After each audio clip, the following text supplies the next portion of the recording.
Assalamualaikum warahmatullahi wabarakatuh. Salam sejahtera untuk kita semuanya. Selamat datang kepada Bapak, Ibu, Direksi Perusahaan Tercatat, para tamu undangan, serta peserta yang telah hadir pada hari ketiga rangkaian kegiatan Public Expose Live 2021. Pada hari ketiga ini, terdapat 12 perusahaan tercatat yang akan memaparkan update kinerja usaha mereka. Public Expose Live 2021 ini adalah momen yang sangat tepat bagi para investor untuk mengetahui kondisi keuangan, perkembangan, dan rencana perusahaan tercatat ke depannya yang akan dipaparkan secara live oleh pihak manajemen perusahaan tercatat. Semoga dengan kemudahan mengakses informasi terupdate tentang kondisi perusahaan tercatat yang kami upayakan ini dapat semakin meningkatkan kepercayaan masyarakat terhadap pasar modal Indonesia. Kami juga berharap kegiatan ini dapat meningkatkan likuiditas pasar dan basis investor domestik. Selamat mengikuti acara Public Expose Live 2021. Semoga dapat menjadi tambahan informasi dalam menentukan keputusan berinvestasi dari Bapak Ibu para investor ke depannya. Terima kasih. Wassalamualaikum warahmatullahi wabarakatuh.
Assalamualaikum warahmatullahi wabarakatuh. Selamat pagi, salam sejahtera bagi kita semua.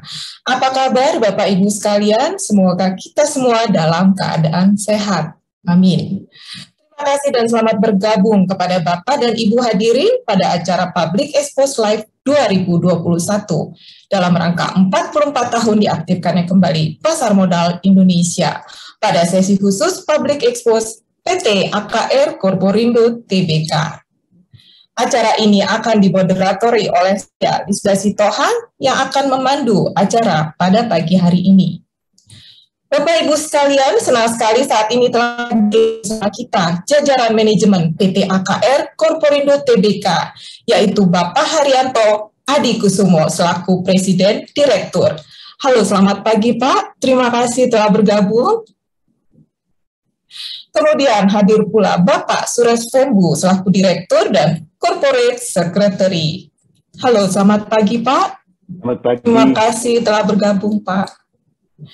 Sebagai informasi, PT AKR Corporindo Tbk telah tercatat di Bursa Efek Indonesia pada 3 Oktober 1994 dengan kode perdagangan AKRA yang bergerak dalam bidang usaha utama yaitu distribusi BBM dan kimia dasar serta logistik energy supply chain, sehingga perseroan masuk pada sektor energi dan subsektor minyak, gas, dan batu bara.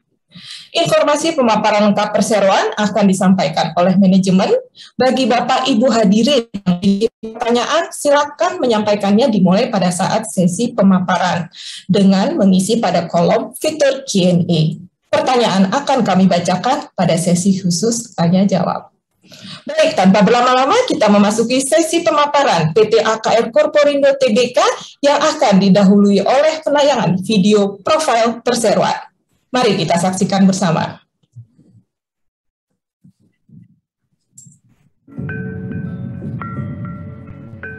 Indonesia adalah negara kepulauan terbesar di dunia dengan lebih dari 260 juta penduduk. Di tengah dinamika perindustrian global, proyeksi ekonomi Indonesia terus berkembang pesat dengan permintaan domestik yang menjadi pendorong utama pertumbuhan ekonomi. Ketersediaan sumber daya yang lengkap membawa perekonomian Indonesia menjadi yang terdepan di kawasan Asia, sekaligus menjadi daya tarik bagi investor dunia. Namun, dengan struktur geografis kepulauannya, logistik menjadi hal penting dalam berbisnis di Indonesia. Bermodalkan infrastruktur dan armada logistik yang kuat, PT AKR Corporindo Tbk, perusahaan logistik dan solusi supply chain terkemuka, memperdagangkan dan mendistribusikan produk BBM dan kimia dasar ke seluruh Nusantara.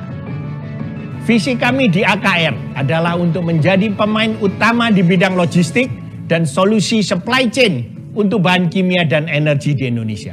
Sejak berdiri, AKR terus membangun jaringan logistik infrastruktur yang komprehensif di seluruh negeri, sehingga operasional kami menjadi efisien. Kami juga telah mengembangkan bisnis inti dan masuk ke dalam bisnis baru yang masih sejalan dengan kompetensi kami bersama-sama dengan partner-partner kami yang kuat. AKR telah puluhan tahun bekerja sama dengan partner-partner yang solid dan dipercaya atas keunggulannya dalam memperdagangkan dan mendistribusikan bahan kimia dasar untuk bahan baku produk rayon, tekstil, gelas, deterjen, sabun, serta barang-barang konsumsi sehari-hari. Lebih dari sekedar kemampuan mendistribusikan, AKR juga dipercaya akan pengetahuannya atas pangsa pasar di Indonesia. Seiring dengan perkembangan infrastruktur logistik yang dimiliki, pada tahun 2005, AKR mulai mendistribusikan BBM ke pelanggan industri seperti pertambangan, pembangkit listrik, pelayaran, dan manufaktur. Produk BBM yang didistribusikan berkembang dari solar, bensin, hingga kini memasuki pasar baru untuk bahan bakar penerbangan. Produk-produk yang didistribusikan AKR selalu dimonitor pergerakannya sejak keluar dari tangki penyimpanan hingga sampai ke tangan konsumen. AKR terus mengeksplorasi teknologi-teknologi yang inovatif agar dapat mendukung operasi bisnis menjadi efektif dan efisien. Tidak hanya melayani industri, sejak tahun 2010, AKR diizinkan mengembangkan stasiun pengisian bahan bakar untuk kendaraan bermotor dan nelayan. Kolaborasi antara pemerintah dan AKR ini berlanjut pada dukungan dalam pendistribusian biodiesel dan BBM satu harga di daerah terpencil. Besarnya market untuk industri retail di Indonesia menarik perhatian para investor mancanegara untuk berkolaborasi dengan AKR. AKR bersama Pelindo 3 berekspansi ke proyek kawasan industri dan pelabuhan terpadu. Java Integrated Industrial and Port Estate (JIPE) dikembangkan untuk industri manufaktur yang membutuhkan fasilitas logistik dan ketersediaan energi dalam satu pintu. JIPE merupakan kawasan terintegrasi pertama di Indonesia dengan total area 3.000 hektar, terdiri dari kawasan industri, pelabuhan, dan hunian berkonsep kota mandiri. Lokasinya di Gresik, Jawa Timur, terkoneksi langsung dengan akses tol, jalur kereta, serta pelabuhan laut dalam, sehingga memungkinkan tercapainya konektivitas Indonesia ke pasar domestik maupun asing.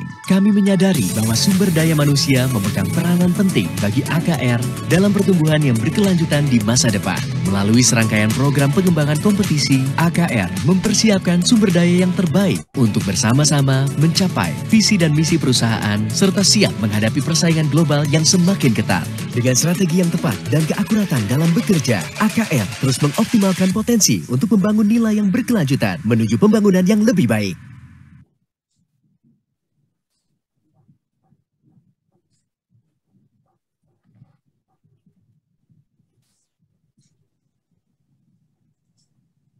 Selamat pagi Bapak-Bapak Ibu sekalian, terima kasih atas waktunya telah menghadiri presentasi dari PT AKR Corporindo Tbk pagi hari ini.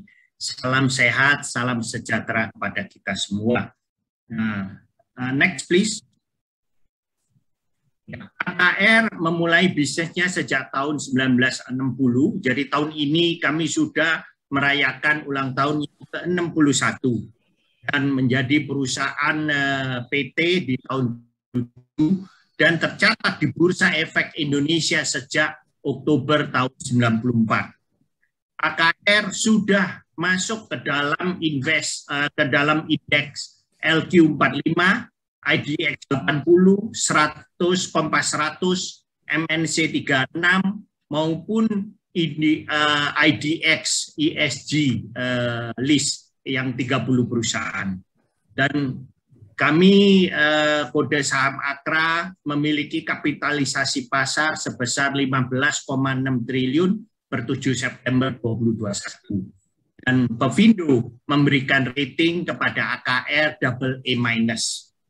Pemegang saham daripada AKR Korporindo Tbk 59,7% masih dimiliki oleh PT Arta Kencana Raya Tama, di mana saya dan ayah saya sebagai pemegang saham. Next. AKR didirikan karena kita melihat bahwa Indonesia sebagai negara kepulauan yang terbesar di dunia mempunyai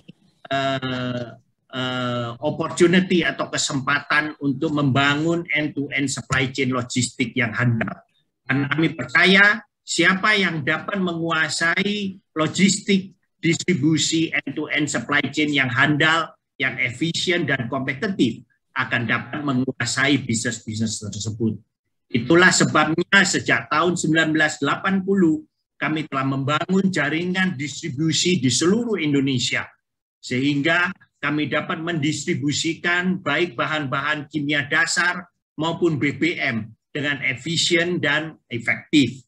Kami telah memiliki di sebelah kanan adalah semua hardware yang kita miliki, dan yang kuat, yang lebih baik lagi adalah kami memiliki yang kuat, sehingga kami dari pusat dapat mengontrol semua movement daripada produk-produk kami, baik yang melalui truk atau melalui kapal-kapal tanker dan SPBU kami, maupun storage tank kami, termasuk storage tank di pompa bensin AKR.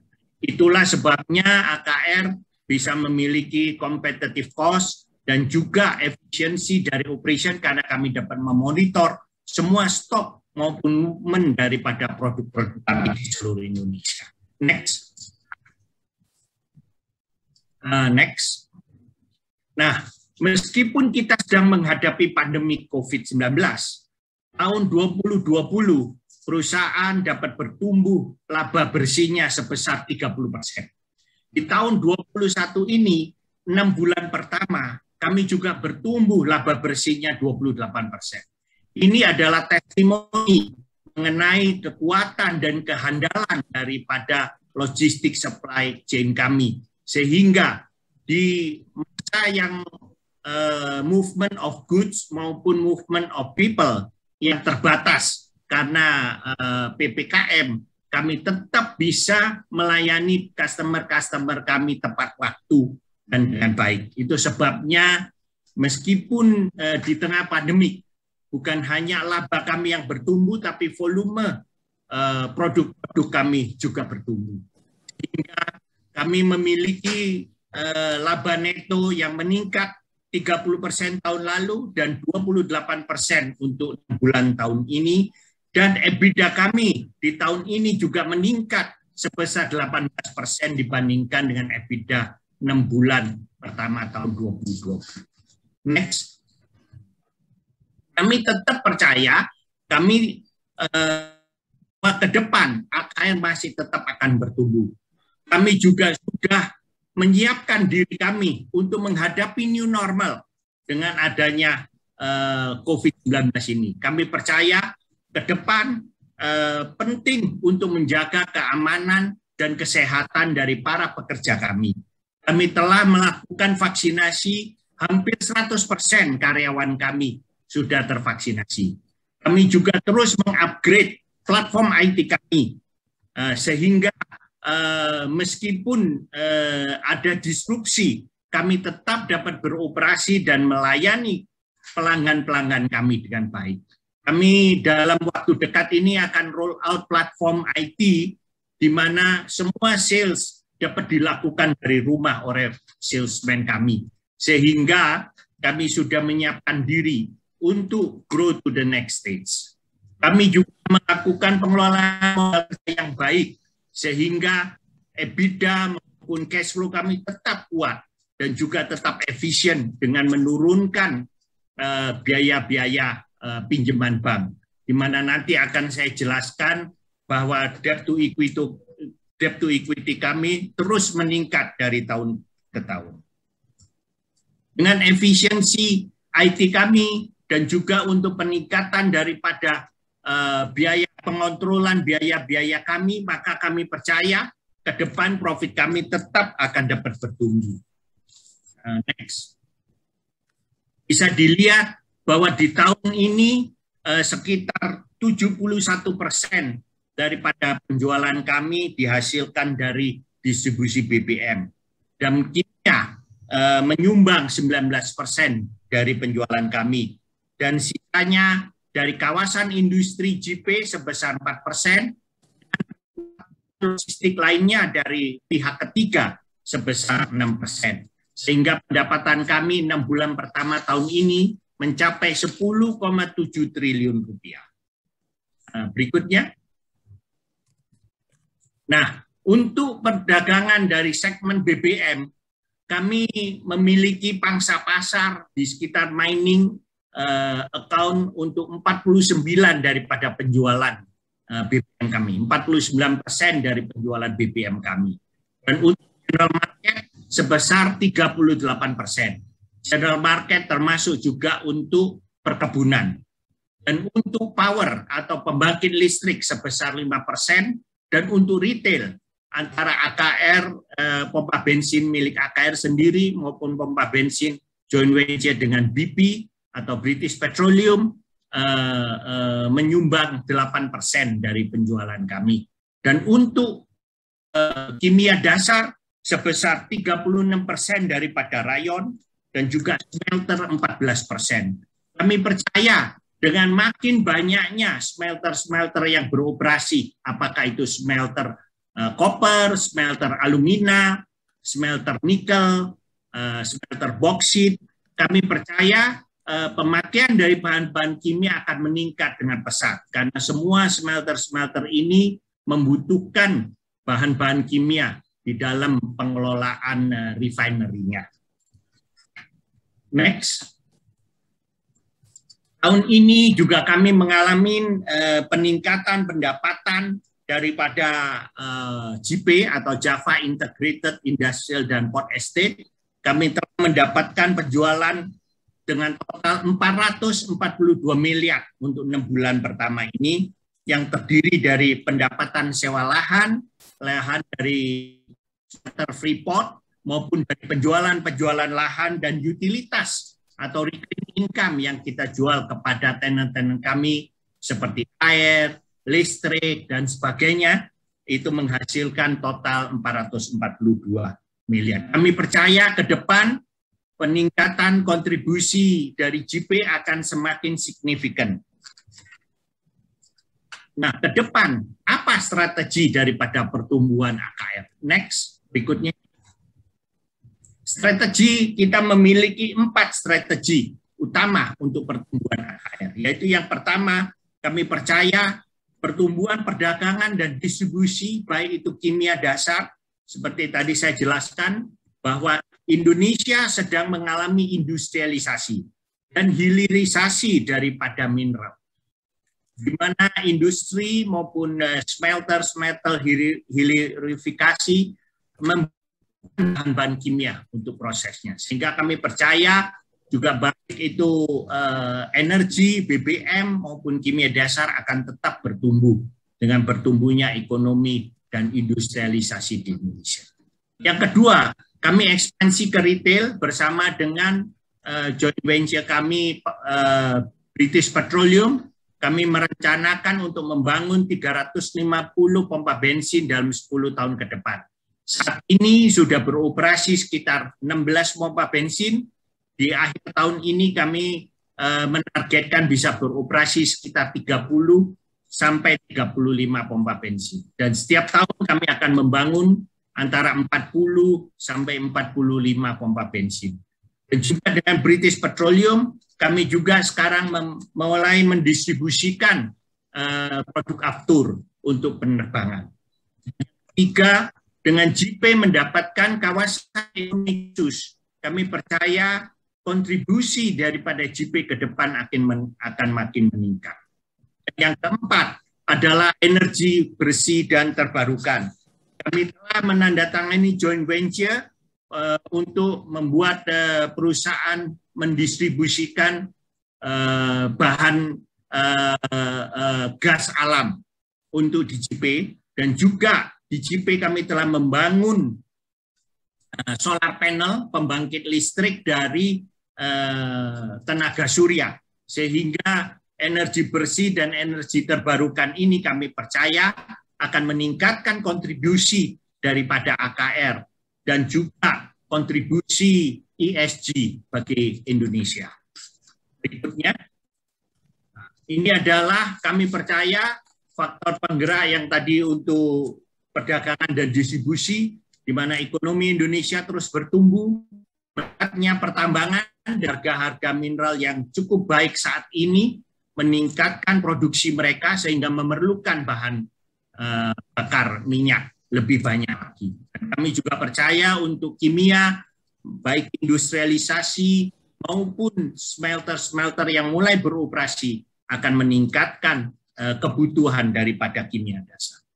Berikutnya, ini adalah contoh beberapa pompa bensin AKR, di mana AKR telah ditugaskan oleh pemerintah untuk mendampingi Pertamina sebagai pendistribusian untuk solar bersubsidi. Kami saat ini memiliki 132 pompa bensin yang mendistribusikan solar bersubsidi. Dan yang di sebelah kanan adalah yang joint venture AKR dengan British Petroleum untuk pompa bensin bahan bakar non-subsidi. Dan yang di bawah adalah kami dengan BP untuk Aftur. Saat ini kita telah beroperasi di Bandara IMIP di Morowali dan juga di Cibubur. Kami percaya ke depan akan makin banyak lagi kita akan dapat berpartisipasi di bandara-bandara lainnya, mengingat bahwa Indonesia adalah negara kepulauan dan memerlukan penerbangan untuk pergerakan daripada orang-orang. Terima kasih. Berikutnya, untuk kawasan Gresik JP, kami merupakan kawasan yang terintegrasi pertama di Indonesia yang menggabungkan antara pelabuhan dan juga kawasan industri, kawasan hunian dan komersial, maupun pembangunan daripada listrik, air, gas, maupun data karena kami juga memiliki fiber optic network di dalam kompleks JP. JP merupakan para public-private partnership, di mana kami bersama dengan Pelindo 3, partner kami untuk membangun JP. Untuk perusahaan kawasan industri, di mana nama perusahaan adalah Berkah Manyar Kawasan Manyar Sejahtera atau BKMS, AKR melalui PT UEPN memiliki 60% dan Pelindo 3 melalui PT BJTI memiliki 40% saham.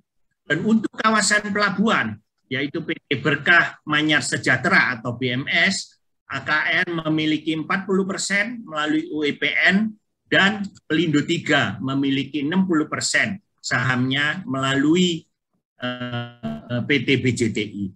Kawasan JP terdiri dari 400 hektar kawasan pelabuhan, yaitu di bawah PT BMS, dan 1.800 hektar kawasan industri di bawah PT BKMS, dan 800 hektar kawasan hunian dan komersial yang di bawah PT AKR Land Corporindo.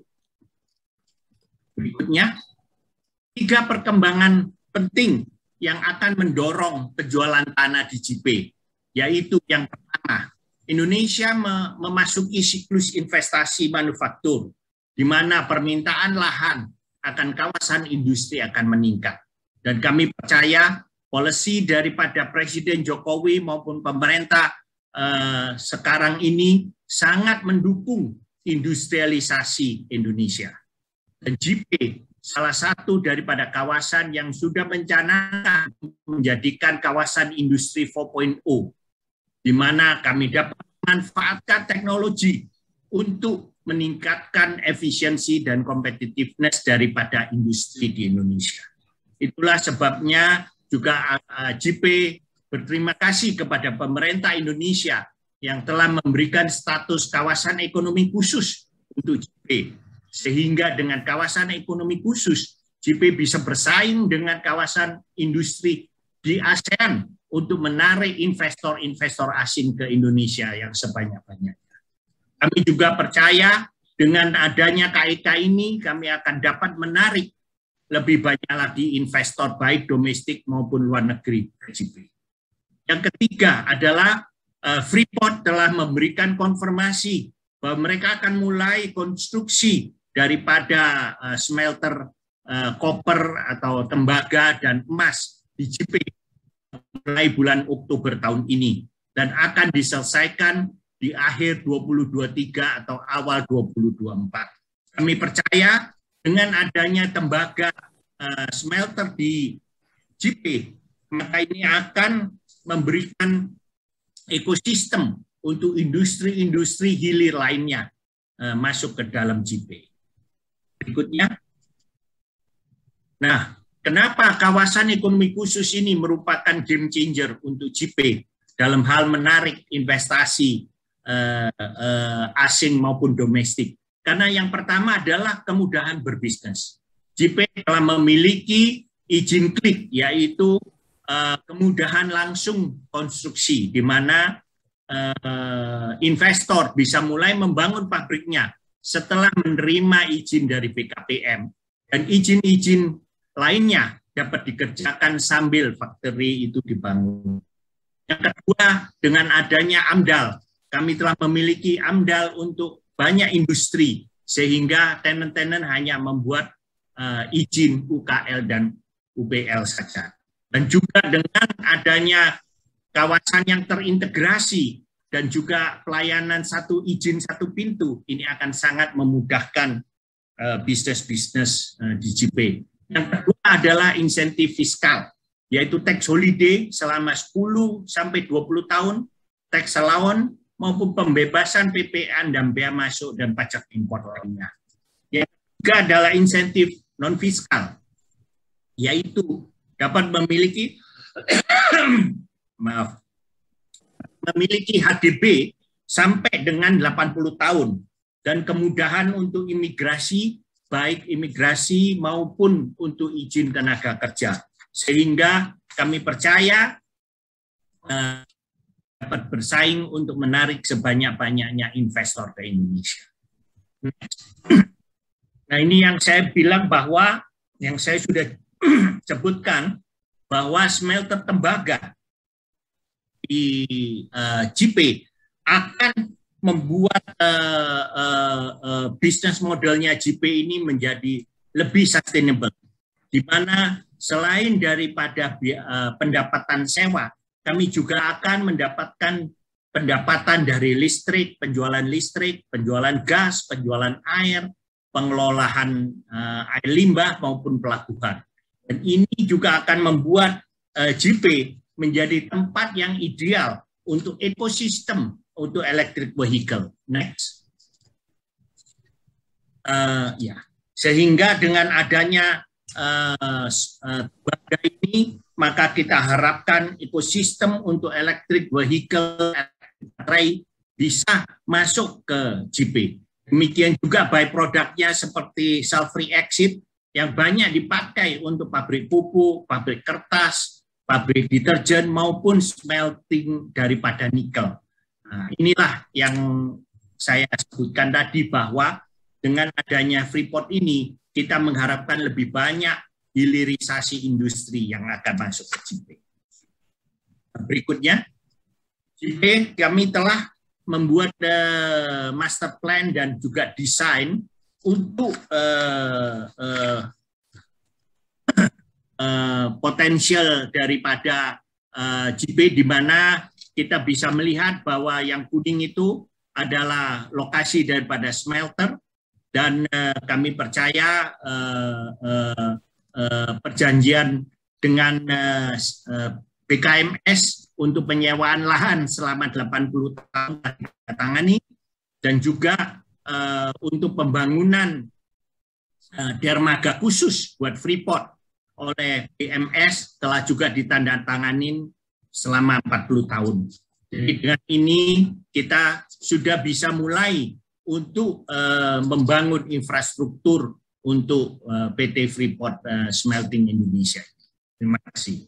Next. Nah, juga JP telah membuat master plan untuk industri 4.0, di mana kami akan mengkhususkan industri metal, industri kimia, industri elektronik, maupun industri untuk energi, dan juga untuk industri infrastruktur dan pendukung barang modal lainnya. Kami percaya saat ini telah beberapa industri telah bernegosiasi dengan JP untuk bisa membangun pabrik. Berikutnya, kami percaya bahwa dalam 3 sampai 5 tahun ke depan kami dapat memonetisasi investasi kami di JP. AKR dan Pelindo 3 telah berinvestasi lebih kurang 8,6 triliun dalam waktu 5 tahun terakhir ini di BKMS maupun BMS. Kami percaya dengan KEK, dengan Freeport telah masuk di JP, kami percaya dalam 3-5 tahun kami akan dapat memonetisasi tanah-tanah yang telah kita beli sebesar 1.250 hektar dan juga dermaga maupun pelabuhan yang telah kami bangun. Kami percaya ini akan mendatangkan pendapatan baik untuk AKR maupun Pelindo 3 sehingga meningkatkan cash flow dan laba daripada kami semua. Berikutnya, nah ini yang AKR telah masuk juga ke energi bersih dan energi terbarukan. Yang di sebelah kiri kami telah menandatangani joint venture dengan Bayu Buana Gemilang. Kami telah mendirikan perusahaan Berkah Buana Energy, di mana AKR memiliki saham 65%, dan saat ini kami sedang bernegosiasi dengan KKKS untuk mendapatkan alokasi daripada bahan bakar gas alamnya.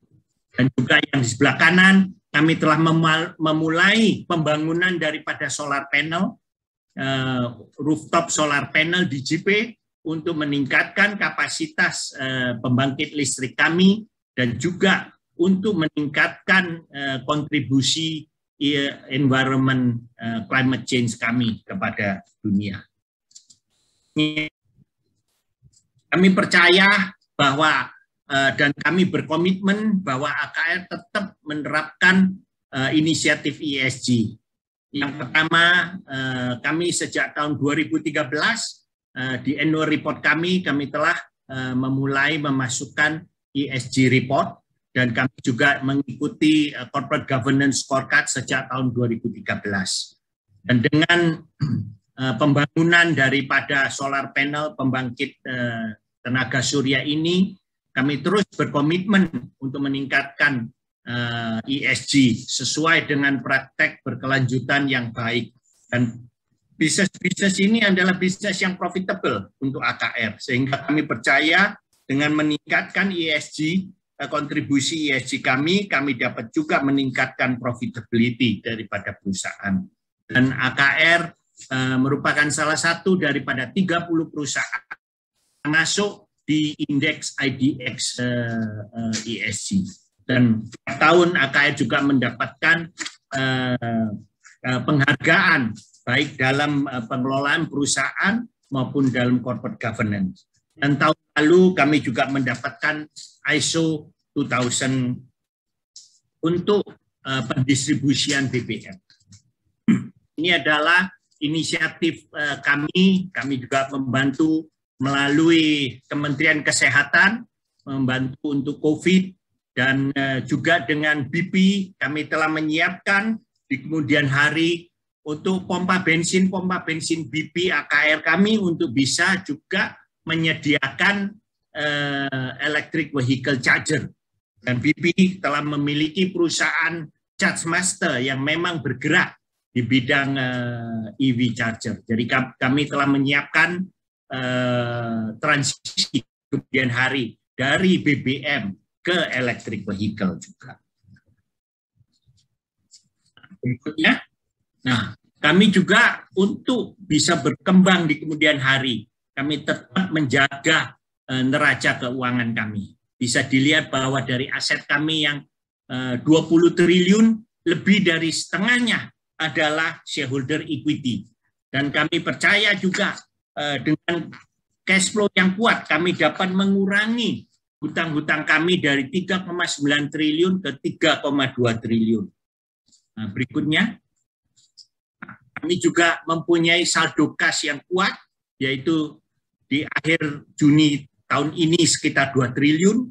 Kami juga pertama menghasilkan 1,56 triliun cash flow, dan bisa dilihat bahwa gearing kita hanya 0,11 kali dan return on equity 12,2%. Kami percaya dengan monetisasi investasi di JP dan juga dengan pertumbuhan daripada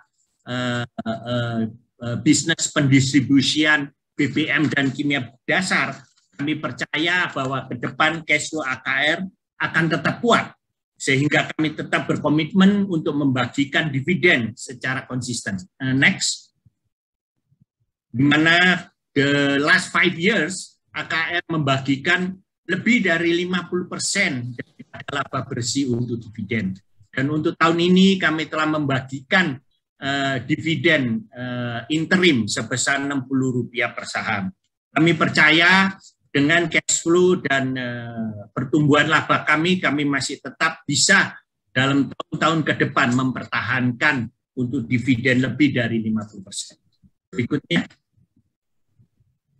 Nah, ini key takeaway dari AKR adalah yang pertama, AKR memiliki core kompetensi dan bisnis model yang solid, di mana meskipun harga BBM berfluktuasi, tapi karena kami membelinya berdasarkan formula dan menjual ke pelanggan juga formula, sehingga kami tidak terdampak oleh volatility daripada harga minyak. Itulah sebabnya selama 16 tahun kami bisnis BBM, laba perusahaan tetap bertumbuh on the annual compounded rates sebesar 15% di dalam 16 tahun terakhir ini. Itu menunjukkan bahwa bisnis model kami yang solid, yang low risk, dan yang tetap bertumbuh di dalam segala economic situation.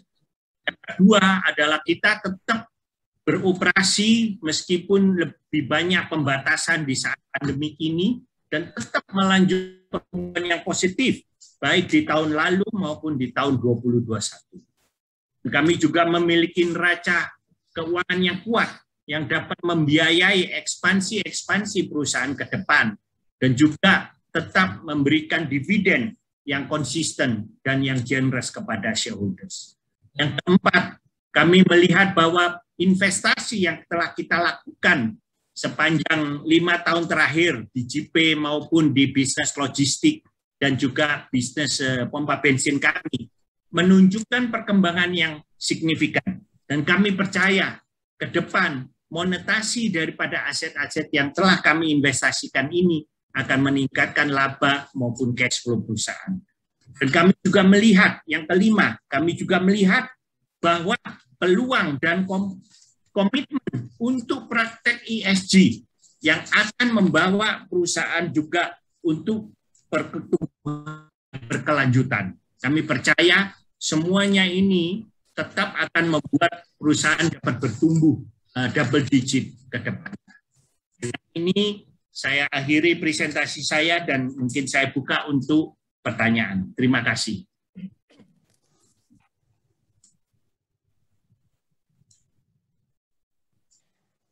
Terima kasih Pak Haryanto Adikusumo atas pemaparan perseroan yang sangat komprehensif. Saat ini kita memasuki sesi tanya jawab ya Pak. Telah masuk beberapa pertanyaan menunjukkan animo para hadirin yang sangat baik. Oke, saya bacakan pertanyaan pertama dari Bapak Faras Farhan.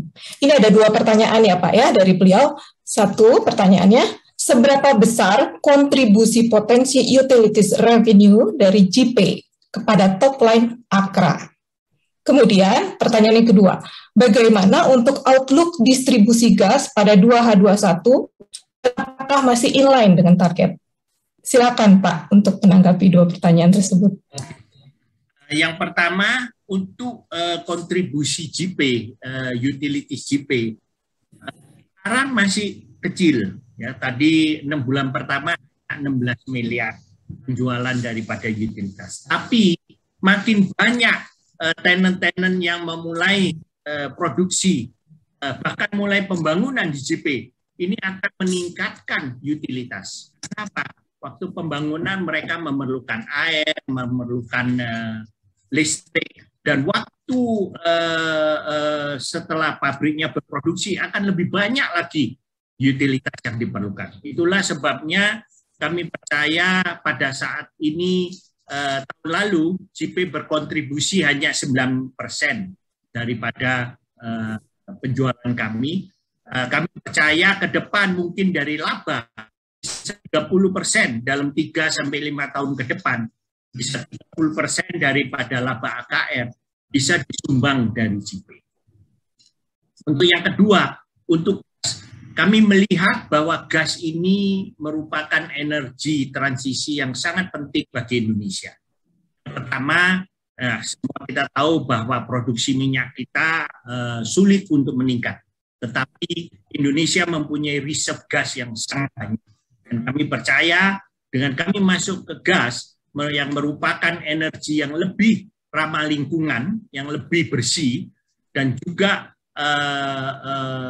karena JP telah memiliki jaringan pipa gas di seluruh lokasi JP, maka kami percaya ini akan menjadi bisnis yang potensial dan menjadi salah satu penyumbang penting bagi pertumbuhan laba AKR.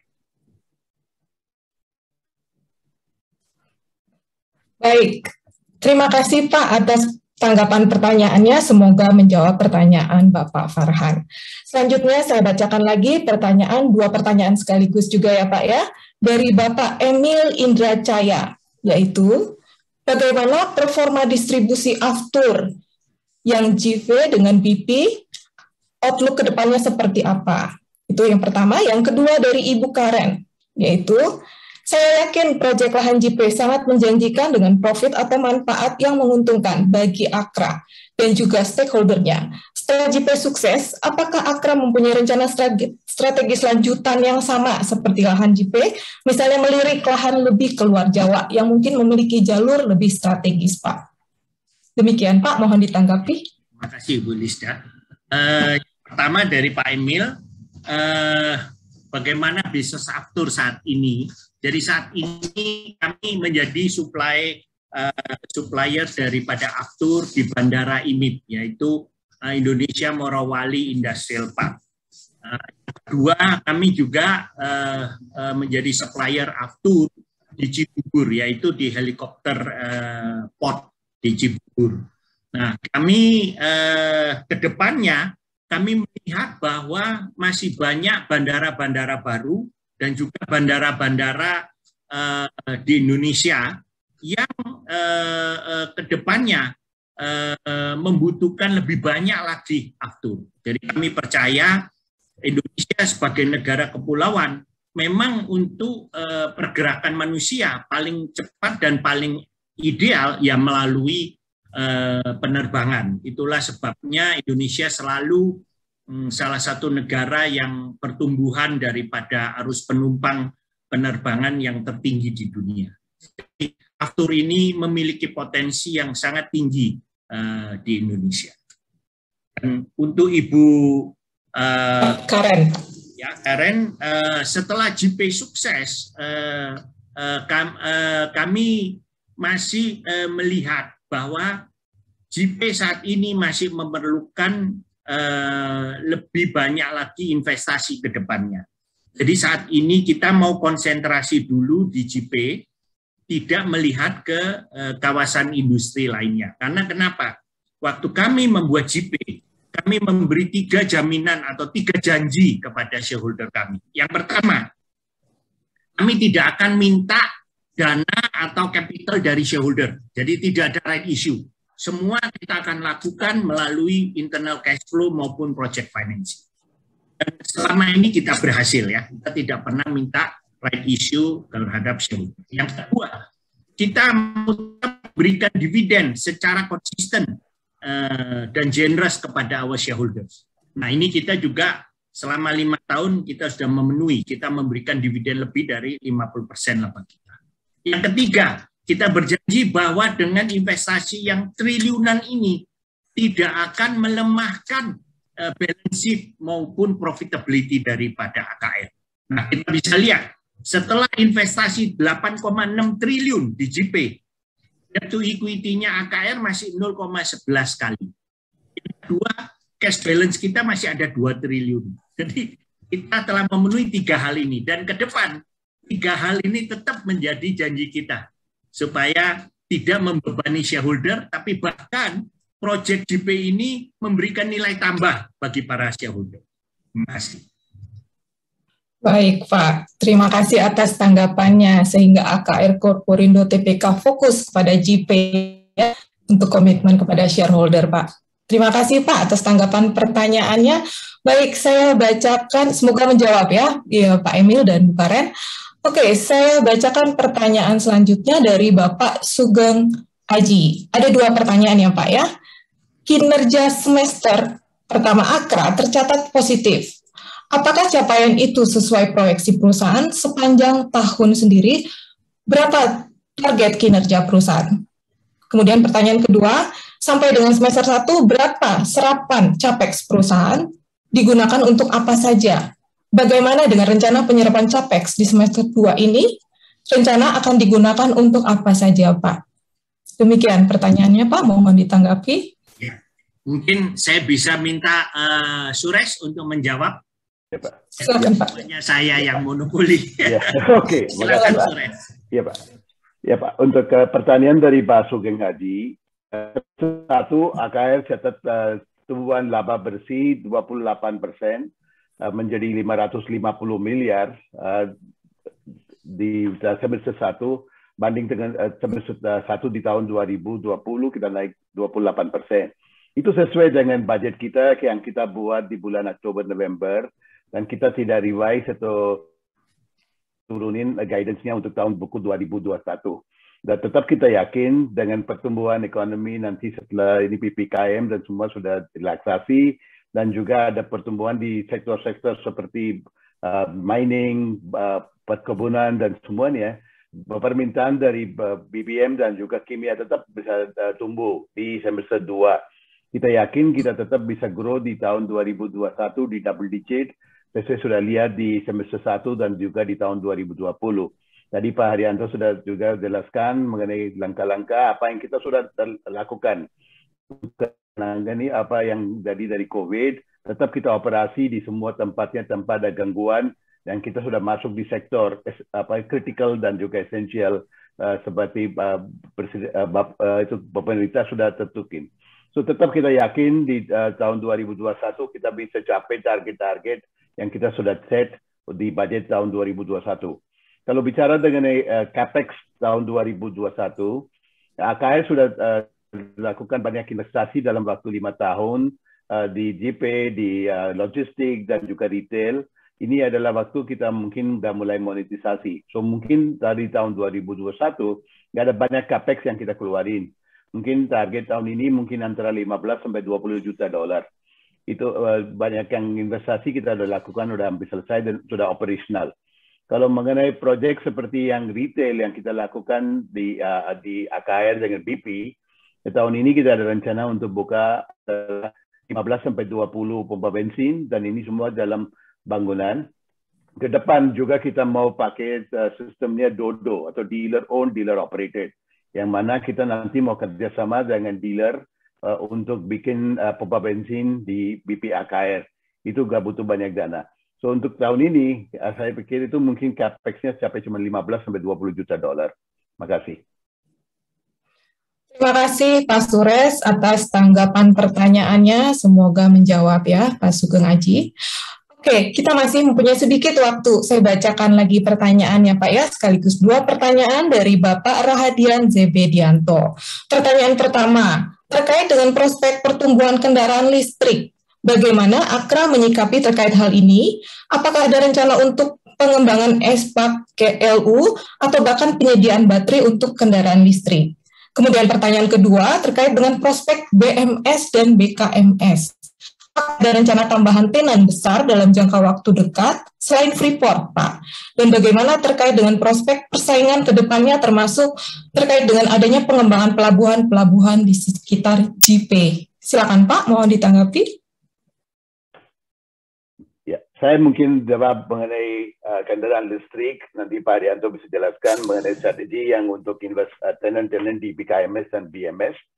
Kalau tadi bicara mengenai kendaraan listrik, kita ada punya partnership dengan BP yang dulu namanya British Petroleum. Dia juga adalah perusahaan yang sudah lakukan charging point dengan Charge Master. Dia punya teknologi namanya Charge Master, yang mana mobil atau kendaraan listrik itu bisa charging di SPBU dalam waktu 20-30 menit. Kita tahu kalau mau charging mobil itu butuh waktu untuk isi electric charging ya, banyak di rumah itu harus bawa ke SPBU. So basically BP sudah punya teknologi dan sudah lakukan di beberapa negara di Eropa, di Amerika dan juga di China. Mungkin dalam waktu 3-5 tahun, waktu jumlah kendaraan mobil listrik di Indonesia tumbuh, kita sudah siap untuk tambah electric charging point di semua SPBU BP AKF. Mungkin yang kita juga pikir mengenai teknologi, mengenai swapping baterai di SPBU, itu juga bisa adalah strategi yang mana kita bisa ganti baterai waktu switching ya, mungkin waktu orangnya mau ke SPBU. Yang kedua, kita juga investasi di beberapa SPBU di jalan tol. Mungkin sekarang kita tahu di Indonesia sudah buka banyak jalan tol untuk kendaraan. Itu juga menjadi satu area yang kita bisa lakukan electric charging point. So, itu juga adalah strategi yang kita sudah bicara dengan BP dan jumlah mobil naik, kita pasti diimplementasi di semua SPBU BP AKF. Silakan Pak Arianto. Mungkin saya tambahkan, kalau kita di rumah itu kan biasanya listrik kita hanya 20 kVA. Itu biasanya perlu 4 jam sampai 6 jam. Tapi kalau kita mau charge yang cepat di bawah setengah jam, itu kita harus memakai charger yang mungkin 200 bahkan 250 kV. Jadi artinya ini yang tegangan tinggi, nggak mungkin di rumah. Nah itulah sebabnya ke depan masih memerlukan pompa bensin untuk nge-charge yang cepat ini. Yang kedua, bisnis modelnya BP ini selain jualan BBM dan juga lain kali charging point, mereka juga ada kopi, ada minimarket, ya, terus ada restoran, sehingga di kemudian hari kalau orang charging setengah jam ya bisa sambil beli di minimarket, bisa sambil makan di restorannya, sehingga dengan begitu maka waktu itu akan cepat berlalu. Nah itulah sebabnya BP sudah menyiapkan strategi ini ke depan sehingga kita bisa secara seamless ya, secara continuous dan ini untuk berkontribusi kepada EV battery, EV car. Dan juga untuk mengganti baterai pun itu perlu mekanik, perlu alat karena baterai mobil itu berat sekali. Jadi nggak mungkin dilakukan di rumah. Itu pasti memerlukan untuk pergi ke pompa bensin sehingga mereka mempunyai mekanik untuk mengganti, mengangkat dan memasang baterai baru. Nah, untuk BKMS dan BMS, kami sekarang ini sudah ada lumayan banyak sih, lebih dari 10 tenant-tenant yang sudah bicara dengan JP, yang sudah melihat visit ke JP, melihat ke JP. Percaya dalam 3-6 bulan ke depan ini akan ada beberapa yang akan finalize. Jadi kita melihat bahwa ke depan prospek daripada BMS sebagai pelabuhan port services dan juga BKMS sebagai penyedia lahan maupun utilitas lainnya akan mempunyai prospek yang bagus. Dan kita melihat ke depan dengan adanya polisi pemerintah, Undang-Undang Cipta Kerja, dengan JP mendapatkan KEK, kami percaya penjualan ke depan akan jauh lebih baik daripada penjualan yang sebelum-sebelumnya. Terima kasih. Baik, Pak Haryanto dan Pak Suresh, terima kasih. Kita masih mempunyai sedikit, saya bacakan lagi 2 pertanyaan ya Pak ya, mungkin ini yang terakhir. Dari Ibu Karen, banyak strategi bisnis baik dari katanya logistik bahan kimia, bahan bakar, stasiun bahan bakar, kerjasama dengan asing. Saya melihatnya merupakan bisnis yang cukup menjanjikan untuk Akra. Namun untuk after pesawat, Pak, apa yang membuat Akra confidence untuk hal ini? Bagaimana untuk kedepannya mengingat market share after dibatasi? Kemudian, Pak, pertanyaan kedua, dari Bapak Hastomo Leordi, apa strategi Akra menghadapi Elsa dan Pertamina? Gitu Pak, silakan Pak untuk ditanggapi.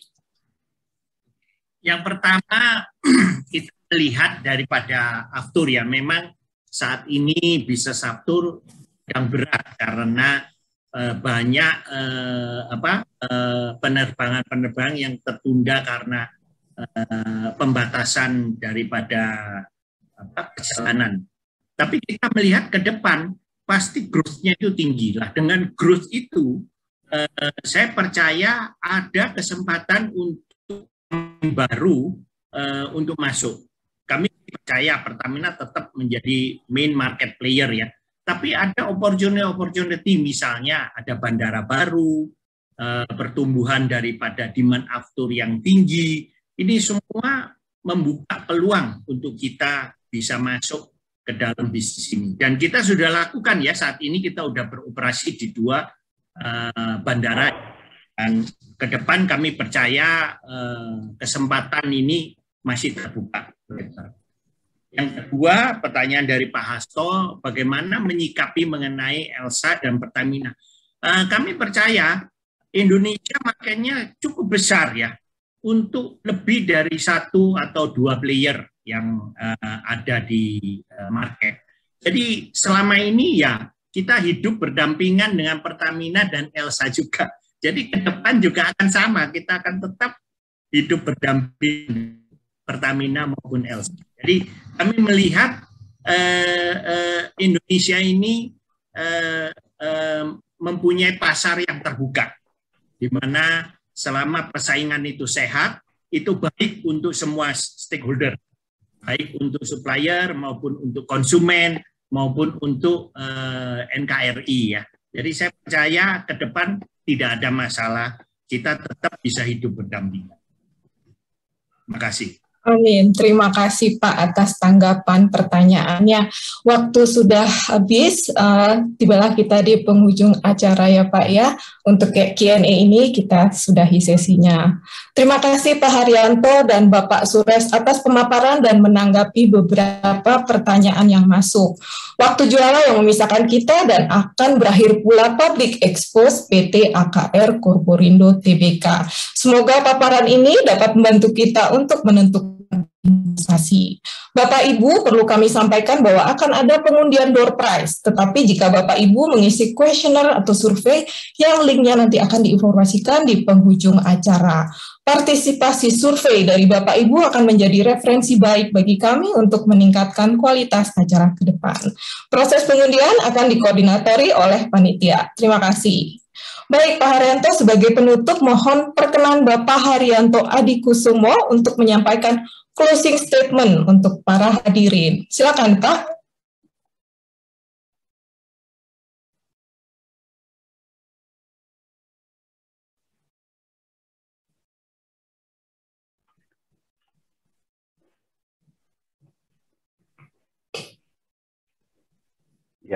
Ya, ternyata ada sedikit gangguan di sektornya Pak Haryanto. Saya sampaikan terima kasih ke IDX dan juga ke untuk ini. Mudah-mudahan yang tadi sudah sampaikan dari Pak Haryanto mengenai bisnis model AKR, termasuk yang prospek AKR ke depan, kita bisa lihat AKR adalah perusahaan yang sudah kuat di logistik dan supply chain dan sudah investasi di 17 pelabuhan di Indonesia sejak tahun 70. kita punya infrastruktur dan supply chain yang kuat yang bisa supply barang-barang yang butuhan industri, termasuk sekarang kita masuk ke beberapa segmen, including retail, outdoor, dan juga ke depan kita lihat dengan investasi di proyek Java Integrated Industrial Port Estate, kita punya peluang atau mungkin source of revenue yang baru yang bisa dorong profitabilitas AKR ke depan. Dan kita sudah dapat semua dukungan dari pemerintah untuk seperti KIK dan juga semua fasilitas yang kita bisa sediakan ke semua tenant-tenant kita, yang mana kita bisa bantu untuk tarik investasi ke Indonesia. Semua investasi yang di AKR sudah lakukan dengan equity dan juga dengan tanpa ada banyak pinjaman, risiko-risiko yang di perusahaan juga sangat minim, dan untuk cash flow yang kuat, tetap kita bisa bagikan dividen ke pemegang saham dan semua stakeholder kita. Dengan ini mungkin ada pertanyaan lain, nanti bisa sampaikan ke waktu-waktunya. Untuk ini sementara saya minta terima kasih ke IDX dan mudah-mudahan sukses selalu untuk IDX dan semua kita semua. Terima kasih. Terima kasih Pak Suresh Pembu atas closing statement-nya. Sukses juga untuk segala rencana-rencana strategis PT AKR Corporindo Tbk. Aplaus yang meriah untuk PT AKR Corporindo Tbk. Atas nama penyelenggara, sekali lagi kami mengucapkan terima kasih banyak kepada PT AKR Corporindo Tbk serta Bapak Ibu hadir pada pagi hari ini. Sampai jumpa pada Public Expose Live yang akan datang. Maju terus pasar modal Indonesia. Terima kasih. Terima kasih Pak.